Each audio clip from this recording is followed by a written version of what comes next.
چل کے دیکھیں۔ اس کے بعد صدر بار شہزاد شوکت نے دلائل کا آغاز کیا۔ شہزاد شوکت نے کیس کا پس منظر عدالت کے سامنے بیان کیا اور کہا کہ اس کیس میں صدارتی ریفرنس بھی تھا اور 184 کی درخواستیں بھی تھیں۔ عدالت نے پوچھا کہ جی اس وقت صدر کون تھا؟ اس پر شہزاد شوکت صاحب نے عدالت کو بتایا کہ اس وقت عارف علوی صاحب صدر تھے، اور چیف جسٹس نے ریمارکس میں کہا کہ وہی حکومت اور بطور حکومت اس کیس میں درخواست گزار تھی۔ سپریم کورٹ بار نے آرٹیکل 63A عدالت کو پڑھ کر بھی سنا دیا۔ چیف جسٹس نے پوچھا کہ صدر کی جانب سے قانونی سوالات کیا اٹھائے گئے تھے؟ شہزاد شوکت نے کہا کہ صدر پاکستان نے ریفرنس میں 4 سوالات اٹھائے۔ آرٹیکل 63A کے تحت خیانت کے عنصر پر رائے مانگی گئی۔ عدالت نے کہا کہ آرٹیکل 63A کو اکیلا کر کے نہیں دیکھا جا سکتا۔ عدالت نے قرار دیا کہ سیاسی جماعتیں جمہوریت کے لیے عام ہیں۔ عدالت نے قرار دیا کہ پارٹی میں سے انحراف سیاسی جماعتوں کے لیے کینسر ہے۔ چیف جسٹس نے پوچھا کہ کیا یہ رائے صدر کے سوال کا جواب تھی؟ شہزاد شوکت نے کہا کہ یہ رائے صدر کے سوال کا جواب نہیں تھی۔ چیف جسٹس نے پوچھا کیا اخلاقیات سے متعلق ریفرنس میں سوال کیا جینون تھا؟ سپریم کورٹ بار کے صدر نے کہا کہ عدالت نے قرار دیا کہ منحرف رکن کا ووٹ گنا نہیں جا سکتا۔ ایک سوال کسی رکن کے ضمیر کی آواز سے متعلق تھا۔ فیصلے میں آئین کو دوبارہ لکھنے کی کوشش کی گئی۔ چیف جسٹس نے ریمارکس دیے، ابھی آپ ایسے دلائل نہ دیں، بنیادی حقائق مکمل کریں۔ ریفرنس کے سوال میں انحراف کے لیے کینسر کا لفظ لکھا گیا۔ کینسر لفظ نہ ہوتا تو کیا سوال کا اثر کم ہو جاتا؟ کیا فیصلے میں منحرف ارکان کو ڈی سیل بھی کرنے کا لکھا ہے؟ ایڈیشنل اٹارنی جنرل نے عدالت کو بتایا کہ منحرف ارکان کو ان کا ووٹ کاسٹ نہیں ہوگا، ڈی سیل کرنے کا حکم فیصلے میں نہیں ہے۔ چیف جسٹس صاحب نے کہا کہ آئین میں تحریک عدم اعتماد، وزیر اعظم اور وزیر اعلیٰ کا انتخاب اور منی بیلٹ کی وضاحت موجود ہے۔ جب آئین واضح ہے تو اس میں اپنی طرف سے کیسے کچھ شامل کیا جا سکتا ہے؟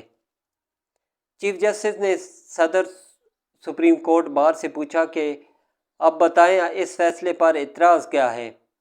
اس پر انہوں نے جواب دیا کہ ہم اکثریتی فیصلے پر اعتراض اٹھا رہے ہیں۔ جسٹس فائز عیسیٰ صاحب نے پوچھا کہ فیصلے میں یہ کہاں لکھا ہے کہ ووٹ نہ گنے جانے پر ارکان نااہل ہوگا؟ فیصلہ تو اس معاملے کو جماعت کے سربراہ پر چھوڑا ہے۔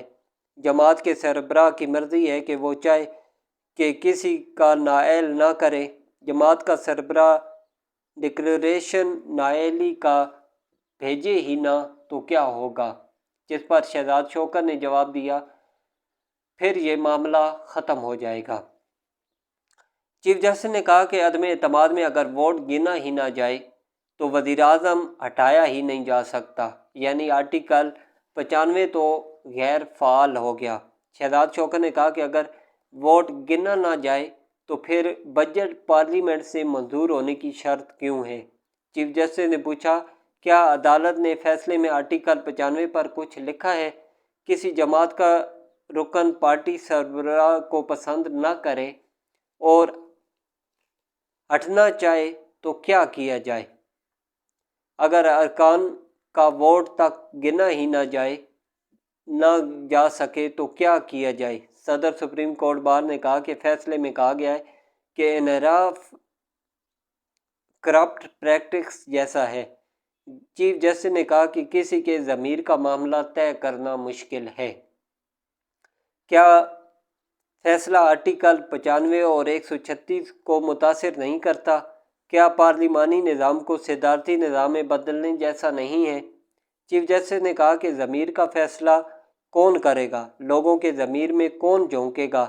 کیا جو روز پارٹی تبدیل کرتے ہیں وہ ضمیر کی آواز پر فیصلہ کرتے ہیں یا بے ایمان ہیں؟ اس کا فیصلہ کون کرے گا؟ ہم بطور جج کیسے فیصلہ کریں کہ یہ بندہ ضمیر کی آواز پر ووٹ دے رہا ہے یا نہیں؟ ہم کون ہوتے ہیں کسی کے ضمیر کا فیصلہ کرنے والے؟ تو یہ سماعت تھی جو چیف جسٹس صاحب نے کی۔ اب آگے چل کر دیکھتے ہیں، پھر سماعت ہوگی تو اس کے بعد ایک اور جو خاص خبر وہ یہ ہے کہ ڈاکٹر ذاکر نائک صاحب پاکستان تشریف لائے ہیں۔ ڈاکٹر ذاکر نائک ایک معروف مذہبی سکالر ہیں، انڈیا کے وہ ہیں، پوری دنیا انہیں جانتی ہے، پوری دنیا میں وہ گئے ہیں اور بہت بڑی تعداد میں، ہزاروں میں نہیں بلکہ لاکھوں میں لوگوں کو انہوں نے مسلمان کیا۔ اور کچھ مسالک ہیں جو ان سے اختلاف رکھتے ہیں۔ انڈین حکومت نے تو اپنے ملک میں ان پر داخل ہونے پر پابندی لگا رکھی ہے اور ان کے اوپر مسائل ہیں، لیکن ڈاکٹر ذاکر نائک صاحب پاکستانی حکومت کی دعوت پر پاکستان تشریف لا چکے ہیں اور پاکستان کے مختلف شہروں کے انہوں نے دورے بھی کرنے ہیں۔ اسلامی تعلیمات پر ان کے گفتگو اور لیکچر ہوگا۔ آج تک اتنا ہی، اجازت دیجیے، اگلی ویڈیو میں آپ سے دوبارہ ملاقات ہوگی۔ اپنا خیال رکھیے گا، اللہ حافظ۔